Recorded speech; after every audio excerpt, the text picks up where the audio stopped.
Thank you everyone for being with us here today. Thank you so much for being with us here today. I just would like to start this off right away with welcoming remarks from Matthew Clarkin, Chief of Staff. Mayor, staff, residents, and honored guests, welcome to this remembrance of our nation's foremost tragedy. On this day, 18 years ago, 4 planes and 2,977 lost souls altered the trajectory of our nation and our world. That same day, thousands of first responders, countless ordinary citizens, and 40 enduring heroes of Flight 93 showed the world the pure and beautiful American spirit. We gather here this morning at the same time as hundreds of other communities across our nation so that we may never forget the events of that Tuesday morning in September and to honor the 7 patriots who called Parsippany home. At this time, please welcome Cantor Lois Kittner of Parsippany's Adath Shalom to sing our national anthem. Oh, say, can you see by the dawn's early light what so proudly we hailed at the twilight's last gleaming, whose broad stripes and bright stars through the perilous fight are the ramparts we watched were so gallantly streaming, and the rocket's red glare, the bombs bursting in air, gave proof through the night that our flag was still there. Oh, say, does that star-spangled banner yet wave o'er the land of the free?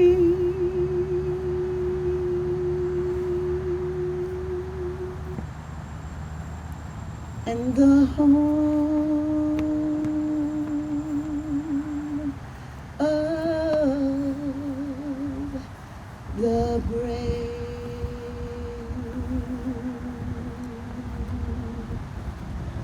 Just as a note, at the appropriate times today, we're going to ring a bell to, during the course of our ceremony, we'll be acknowledging 8:46 and 9:03, the times that the 2 planes hit the towers. And we'll have a moment of reflection at that moment. So we'll be abruptly interrupting speakers for that. At this point, start off properly. I would like to call up our Township Clerk, Khalid Madin, to lead us in the Pledge of Allegiance.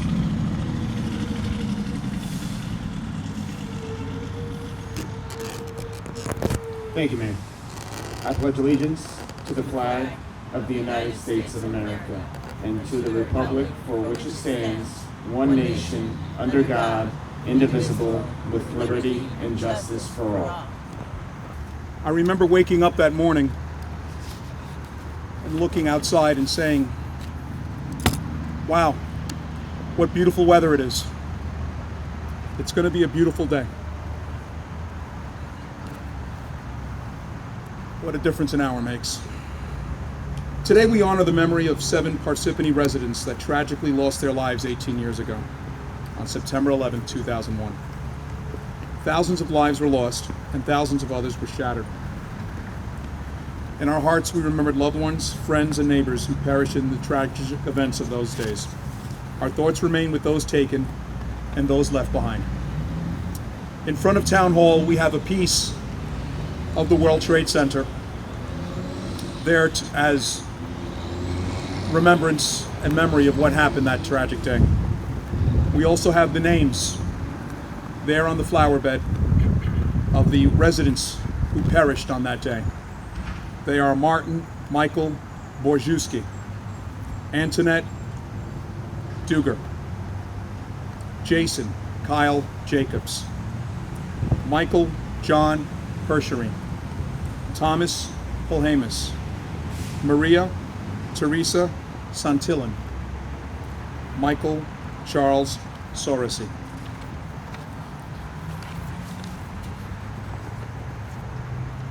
We honor their memory.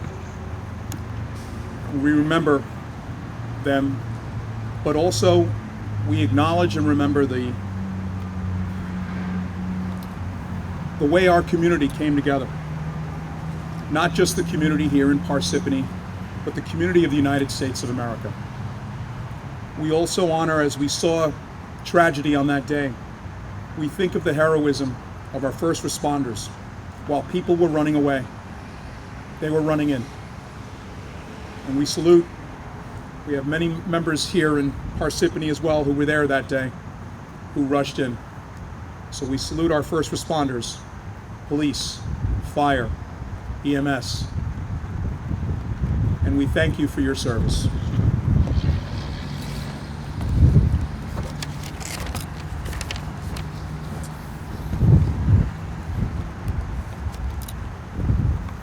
At this point, I'd like to call up our keynote speaker, Mr. Brian Wheelock. He was an EMT and a first responder to Ground Zero. Come on up, Brian. Thank you to the members of the staff and to the Parsippany community, and also to our first responders that are here and family members of anybody that may have lost somebody that day. I just thank you for taking time out of your busy schedules to hold this moment sacred, because part of what I wanted to talk about today was just how important it is to do this, to continue to hold this moment as a priority in our hearts and in our minds. I'll never forget that day, September 11th, the moment that myself and another EMT from our squad down in Homedale, my partner Chip Myers, approached Ground Zero. It was a little later in the day by the time we actually were arriving. It was about 7 p.m., so it was starting to get dark. As we approached, I remember the flashing lights of the ambulance that normally, you see reflecting off of buildings, but they began to bounce back in our faces more and more because the cloud of dust and smoke in the air was beginning to fill in. Even as we arrived, blocks and blocks away, nothing could ever have mentally prepared me for what I was about to see. I was only 26 years old at the time. I wasn't married with kids like I am now. Sometimes I wonder, if that call came in today, would I still run in there? Would I still forge ahead? Part of me goes, no way, I've got a wife and family. But these first responders here will tell you, something happens at that moment. And you just do it. You take over. You know there are people in need and you have to go. I remember I opened the ambulance door. We weren't prepared. We didn't have masks. We didn't have special gear. And the wave of cloud of dust that came over me was overwhelming. In fact, we were being flagged down by a police officer for somebody that was outside having difficulty breathing. So as I grabbed the oxygen and was trying to help this person breathe, I myself was having trouble. As we made our way down to Ground Zero, parked the ambulance, and let that person actually return back to their home, they began breathing okay on their own, we were able to release them. We parked the ambulance and began to walk through that scene that we've all seen, the pile. And it was just something that will always stick in my mind. I remember looking down and seeing the high heel of a woman's shoe on the ground and going, where's the woman? I mean, it wasn't like you can even explain what you saw that day, but there was just feet and feet that we had to go through in order to get there. I remember making our way around up and around the pile into the lobby of a hotel that had been made into a hospital. And it was fully staffed. I mean, you had nurses, doctors, IVs ready, lights. You wouldn't know other than a couple of signs around that you were inside the lobby of a hospital. The one thing that was notably missing were the patients. Everybody was ready, but the patients were not there, because we know how difficult it was to find anybody at that time.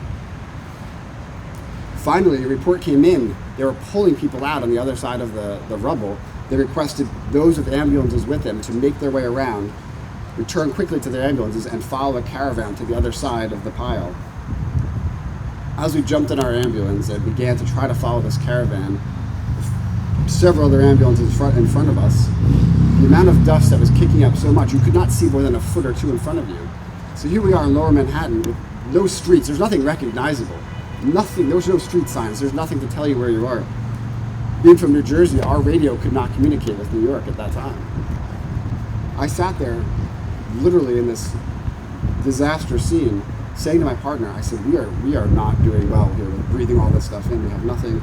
I said, we can't even get to where we're trying to go. I said, maybe we need to abort this mission and go back to New Jersey. And we sat there for a moment and said, you know what? I think it's time. We'd been there for a good few hours at that point. But eventually, we came back. But those 3 hours that I spent there would literally change my life forever. As of this day, I presently have 6 certified illnesses that they attribute to 9/11. 4 of them physical, 2 of them like PTSD and things. More for me, it's worrying about the future. What does the future hold for my life and my family? And that's what I struggle with on a daily basis. Thankfully, none of those illnesses are life-threatening, and I thank God for that. It is disturbing to me to find out that soon after we came back, the ambulance that we brought with us that day, the engine seized, and it could no longer be used because of all that it inhaled. And I think to myself, we were there the same amount of time. You know, you may have heard in the news around this time of year, the number of first responders that have passed away, and others at Lower Manhattan, is now approaching the number of people that died that day. And that's a tough, tough thing to swallow. But for those we've lost, and those that we continue to lose, we have an obligation to hold this moment sacred, as we are all doing right now. You'll all remember the phrase, never forget. Never forget, that was everywhere. But I want to add something to that. It's always remember. Because there actually is a difference. According to Merriam-Webster, forget is to lose remembrance of or but be unable to think of or recall. The definition of remember is a little different. To cause something to come back into your mind. And as painful as this is, especially for family and those that are here that may have lost somebody, this is painful to do. But we need to do this together. Here we are 18 years later. And this September 11th, now not maybe for us, but for a lot of people, it's starting to look a lot like any other day. My wife and I have back to school night tonight. We have people I know had work meetings and things they had to be at this morning. You go back 5-7 years, this day was still held more sacred. Things were not scheduled as they are now. Things are creeping into sacred territory. And we need to fight to keep this day a sacred part of the DNA of our country.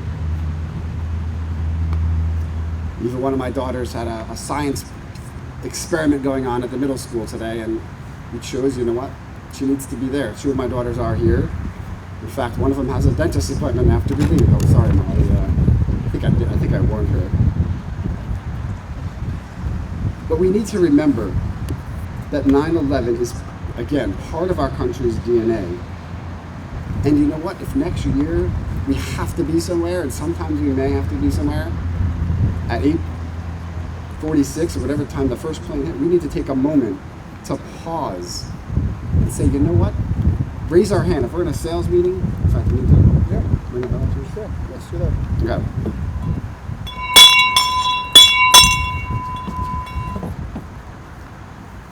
And you know what? Maybe we won't have a bell to ring, but we can raise our hand if we're in that meeting or whatever and say, you know what, people, friends, coworkers, let's just take a moment. This is a sacred moment we're approaching. We need to just take a moment, have a moment of silence. Can we take 5 minutes out of this, whatever event we're doing, and just maybe reflect for a minute? You'd be surprised that people may respond. I remember actually 8 years ago today, September 11th, 2011, I happened to be flying home from a wedding in Ireland. I had lived in Ireland years and years before that. I was on a flight that was landing at Newark Airport at 11:25 in the morning on September 11th on the 10-year anniversary. Packed plane, 747, full of people. I just got this overwhelming feeling that we have all these people together. It's approaching 9 o'clock. We need to honor this in some way, but here I am with strangers, full of people I don't know from every walk of life, every race, every religion. It was pretty represented in a few hundred people there. And sometimes you get that nudge. I call it a nudge from above. You gotta get out of your seat. Sometimes you don't want to do that. I didn't want to do it that day. But I felt this nudge to go ask the flight attendant if maybe I could say something over the loudspeaker. We can hold this moment sacred, pray, something to acknowledge this moment that we had together. Of course, I didn't think they were going to go for this. Post 9/11, we know the rules. But I did it anyway. I got out of my seat. I explained I was a first responder to 9/11 and how important this moment was to me, and that I thought we should all share it together and acknowledge it in some way. She looked at me like I was crazy, but she said, I'm going to ask the pilot and see what he says. And she picked up that little phone, told him the situation, and turned to me and said, he said, yes, are you ready? Let me run to the bathroom, I said, and gather my thoughts, as I did this morning. But anyway, too much. But it was an important moment to do that.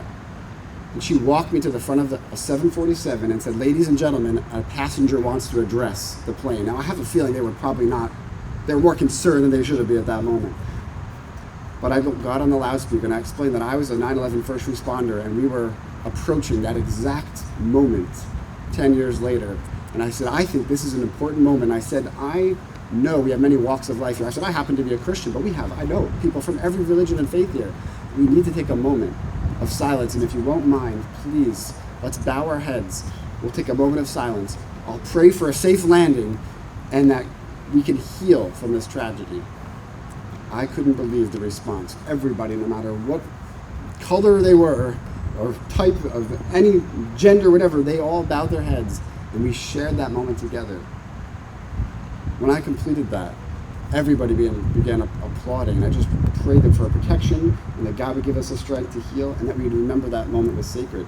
As I made my way back to the seat and as I was in the plane, people just kept coming up to me and thanking me for making the point of taking that moment and making it sacred. Next 9/11, it may be your turn. Maybe you won't be on a 747. Maybe you'll be somewhere else, a meeting, a school. But we have to make a point of making and taking that as a sacred moment. Because I can tell you, the family that have lost people, they can't do it alone. Other first responders that were there that day that may be much more ill than me, they can't do it alone. We need each other to lean on. And we need to engage and learn other people's stories to help us heal from this tragedy. Remember, always remember, is to cause something to come back into your mind. And I think this country needs that right now. Remember what it was like after 9/11? Do you remember how every other car had an American flag on it? Do you remember the patriotism we felt that day? We need that again. And each one of us can make a difference in bringing that back. I truly believe that by sharing our past, loving on one another like we're doing here today, I believe it will bring us great hope and healing to our future. God bless you all, and thank you so much. Thank you, Brian. You make us all very proud. We have some special guests here with us today. From Congresswoman Mikey Sherrill's office, Kelly Doucette, District Director. Thank you for being here.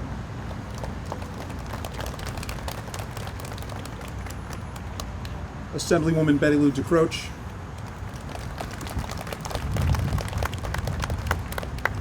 former Parsippany Councilwoman and County Clerk Ann Grassi,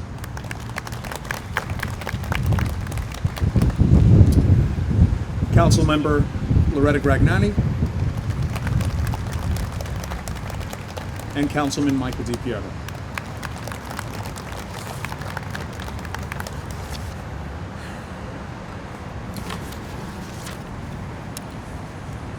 At this point, I would like to call up Reverend Donald Bragg for the benediction.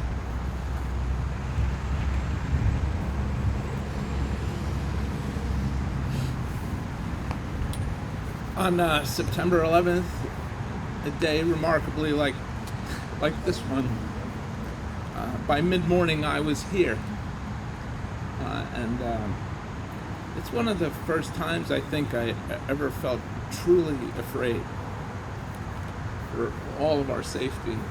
And on the way over here, I clung to a verse from the Bible, Psalm 46. The gist of which is that even if the mountains themselves were to slip into the heart of into the sea, we would not be afraid. My benediction is a charge for us to continue to be brave. I understand why the flag is so low today.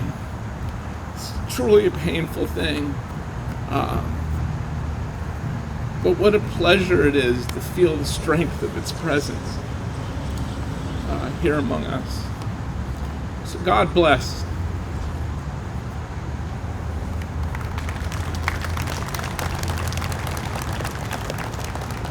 Thank you, Reverend.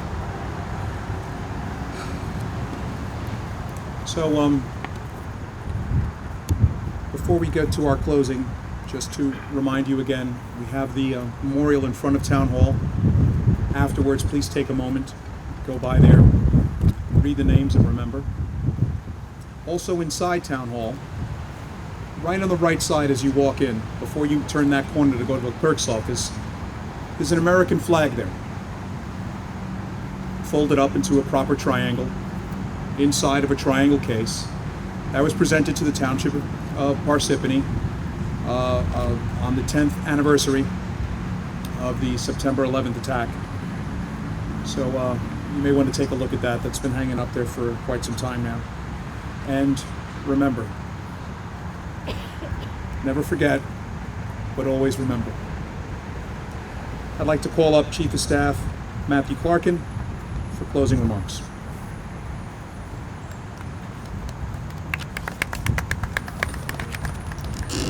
Thank you. September 11th, in many ways, was our nation's last fully shared experience. Some of us spent the day sheltered in a classroom, left to wonder why our friends were pulled early from school. Some of us watched with eyes glued to the television, seeing in real time the destruction of American icons and lives. Some few of us witnessed in person that day's events and the unity that followed in the rescue, evacuation, recovery, and rebuilding efforts. In our national unity, and I'm going to borrow Mr. Wheelock's phraseology here, we pledge to always remember those who passed, to always remember the pain and loss we all felt, but also to always remember those who live on, those for whom that long Tuesday in September never quite turned to dusk. Always remember those parents who lost a child. Always remember those husbands and wives who lost their love. Always remember those children who lost a parent. Always remember those children who lost two. Always remember those first responders who lost their health. And always remember that for those folks, for those survivors, that even 18 years later, no reminder is needed. Thank you. God bless you. God bless the United States. So, at 9:03, the second plane struck the tower, United Airlines Flight 175. At 9:37, American Airlines Flight 77 crashed into the Pentagon. At 9:59, the World Trade Center South Tower collapsed. At 10:03, United Airlines Flight 93 crashed in Pennsylvania. That's one story that gives me hope. At 8:28, the World Trade Center North Tower collapsed. It is now 9:03.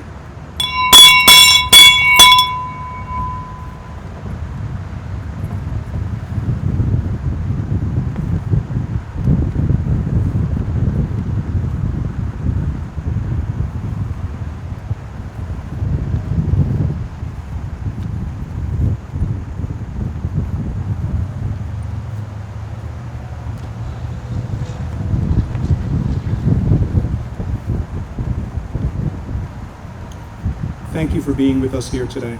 God bless you all, and God bless America.